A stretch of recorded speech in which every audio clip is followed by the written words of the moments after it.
आपलं हे उपोषण आजचं 15वा दिवस चालू आहे बांधवांनो, 14वा दिवस नाही, आज 15वा दिवस चालू आहे. 17 तारखेपासून बसले. दीपक भाऊ जे सांगतील त्या पद्धतीने आपण आज रस्ता रोको करा म्हणजे रस्ता रोको केल्या.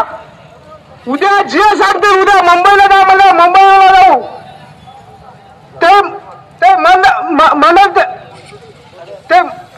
ते जसं सांगतील तसं करू. पण आम्ही ठीक काही लोकांना डाव दिला असेल की तुकाराम पाटील हे जाऊन काय की भाजपचं आहे, हे मी समाजापेक्षा मी पक्षाला कधीच महत्व देत नाही, म्हणून तर मी समाजासाठी रस्त्यावर उतरलो आहे.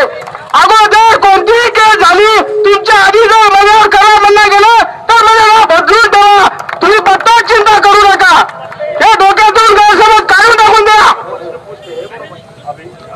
तरी सर्वांना कोणताच गैरसमज होऊ नये. काल ऐकले गोपीचंद पडळकर साहेब बोलले दसऱ्या मेळाव्यात आरेवाडीमध्ये, पहिलं मी समाजाचा नंतर पक्षाचा, त्याच प्रमाणे मी त्याच्या भूमिकेसाठी त्याच्या ज्या शब्दाला मी ठाम आहे.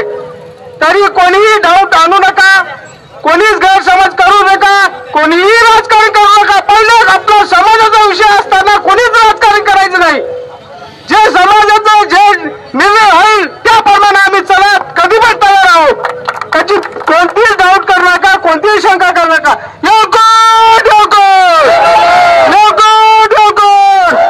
राजमाता पुण्यश्लोक आल्याने होळकरांचा, राजमाता पुण्यश्लोक आल्याने होळकरांचा, डॉक्टर बाबासाहेब आंबेडकरांचा, डॉक्टर बाबासाहेब आंबेडकरांचा. दीपक भाऊ तुम आगे बढ़ो, दीपक भाऊ तुम आगे बढ़ो.